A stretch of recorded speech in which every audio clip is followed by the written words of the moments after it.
What's going on, everyone, and welcome back to another review. It is award season after all, and I'm catching up on a lot of them. There's no set schedule on anything that's going to be dropping in terms of reviews. There's actually no set schedule for me to watch them, and there's actually no set list for me to watch them. I am just kind of picking movies that I think are going to have a lot of awards buzz. If not, I still want to review them because I wanted to watch them. I watched them, and I wanted to give you my thoughts on them and just all that stuff. So I'm kind of just watching a bunch of them randomly. So this is another one on the docket, which is Pig. This one stars Nicolas Cage as a truffle hunter, and he gets one of his pigs taken away from him. So he goes on this kind of revenge spree to find out where his pig is at. But he's not really killing anyone. He's just like going around asking people like, hey, I don't want to cause any trouble. Where is my pig? That pig means a lot to me. So that is your film. And going into this, I'm sure a lot of people are already thinking, oh, a Nicolas Cage movie? Why are you reviewing that? Did you find it at a Redbox or something? Did you lose a bet? Does the film look like it was made for $10? It's like, yes, Nicolas Cage has that streak. He is aware of that. I am aware of that. Everyone's aware of that.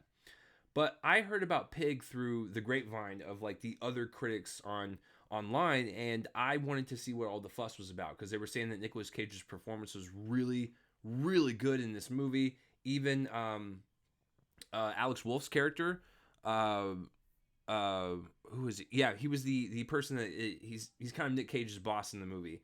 He's the one that kind of operates the truffle business. Nicolas Cage is the truffle hunter, and people were talking about the performances and it's just a really well done movie. And here's my quick little thing on Nicolas Cage. I think he's a fantastic actor. Yes, he makes a string of crap. There's no way to word that. But when the guy turns on, he turns on. He's also an Academy Award winning actor. I mean, this isn't like something to where like, that was a fluke or whatever. It's like, no, he's actually really good. And like, I've seen plenty of films ranging from Face Off, which I think is one of the greatest, cheesiest, over the top, so fun and entertaining action films of all time. And then something like Adaptation from Charlie Kaufman. That blew me away when I saw that film. And he plays two parts. So like, I know that he can do it. And so when he does stuff like this and people are talking about it and they're raving about it and they want to see Nick Cage succeed, that makes me excited. And so after watching this, I gotta tell you, he's wonderful in this. And out of all the people I've seen so far this year, I know I got a lot more to catch up on. I would put him in the conversation for Best Actor at the awards this year. I would even put Alex Wolff in conversation for supporting.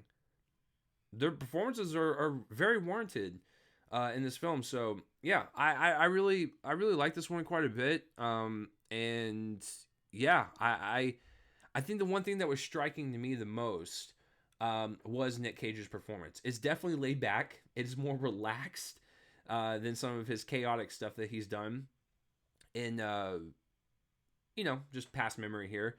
But his performance here is very, very heartbreaking. It is very, very powerful.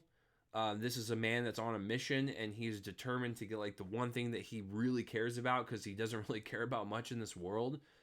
Because people just really seem to do him dirty and he just kind of went off the grid and he didn't want to deal with that anymore. We've all been there, and it's definitely a film that focuses on isolation and the process of grief. And I think having Nick Cage be the one to do that, I don't know, it just makes sense to me. Because Nick Cage, he's got three modes. He's got crazy over the top.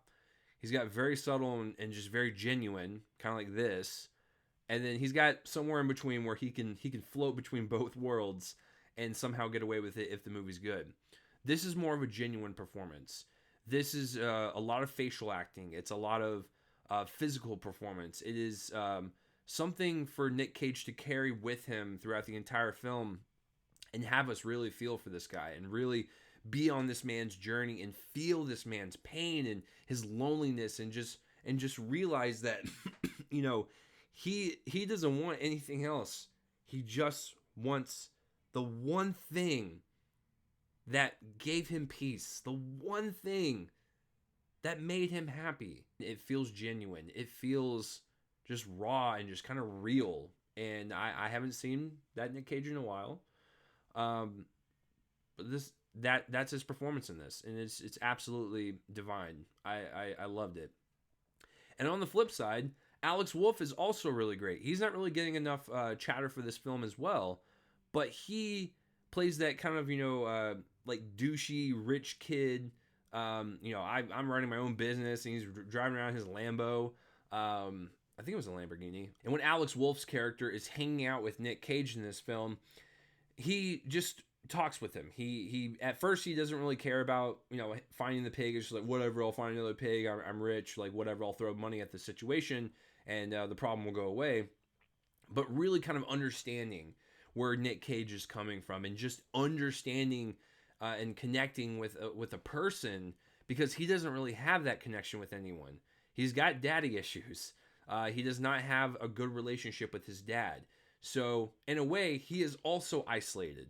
These are two people that are just alone in the world. Him hanging out with someone that's a little bit more down to earth, it really kind of brings him down to earth and gets him off his high horse. And I think having that connection with an understanding with Nick Cage's character really opened up his eyes to maybe connecting with his dad in the future, or connecting with just anyone, because he seemed like a very cold person as well. So it's two people definitely feeling alone in the world, both in some ways going through some type of grief or sadness, and they kind of just come together and they form this bond that, at first Alex Wolff's character was totally against, but slowly started to realize that, like, hey, listen, like he's doing a good thing. He's helping out someone, and he's doing the best he can to help him out. Like, towards the end of it, at first he did not care, but once again, a layered performance from Mr. Wolff. Very, very good. Like, they're both on the same level. So I really hope when people see this, yes, Nick Cage is great, but let's talk about both of them. What's his name? The guy that played like the Adam Arkin. He might be Alan Arkin's son. I don't know. They kind of look similar. I loved his performance. He's in a few scenes. He plays the dad, and he is terrifying. He is magnetic on screen. I wish this guy could play more villains, for sure. And then towards the end, like, he actually gave a really great, I would even say another supporting actor scene-stealing performance with him, his son, and Nick Cage. Like, once again, it's just like the power of acting in this film. It's definitely an actor's movie. I like the visual aesthetic that Michael Sarnowski, director, excuse me, created in this world. It's very bleak. There's a lot of grays. It feels very futuristic. It feels run down. I don't know. It kind of matches the character of Nick Cage. I was kind of iffy on some of the cinematography. Some of it got a little too out of hand with the handy cam. Too many shakes. Especially like towards the end when we got to a really emotional pivot in Nick Cage's character.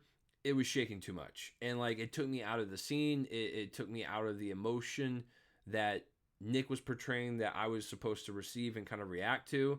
So there was a couple nitpicks like that with the cinematography that was maybe a little bit too much handy cam. But other than that, it's a fine looking movie. That's really about it. There's really nothing else to say about it. It's short and sweet. It's a very short movie, hour 32. Excuse me, and then you knock off 6-7 minutes for credits, and then you're looking at under 90-minute movie. So it's very quick. It's playing on Hulu right now. So if you have a Hulu account and this is something that interests you, if you want to see something different from Mr. Cage and him going back to what I know he's capable of, then I think you'll really enjoy this. It's not a typical revenge film. It takes more of a like I said, a genuine kind of like heartfelt, kind of just very human route to it, and not, you know, a John Wick route where he's just murdering like 1,000 people. And so just don't expect that. Expect, you know, a little bit more of it wearing its heart on its sleeve type of deal. So let me know down below what you thought of Pig. If you have seen it, do you think Nicolas Cage or Alex Wolff could be nominated, or do you think Neon's not going to really push this one as much, but they might just push like Spencer and stuff? They push both. I have no clue, but let me know all that down below. And that will do it for this review, guys. I'm Chase Lee, and tune in next time for whatever I review next. I will see you guys later.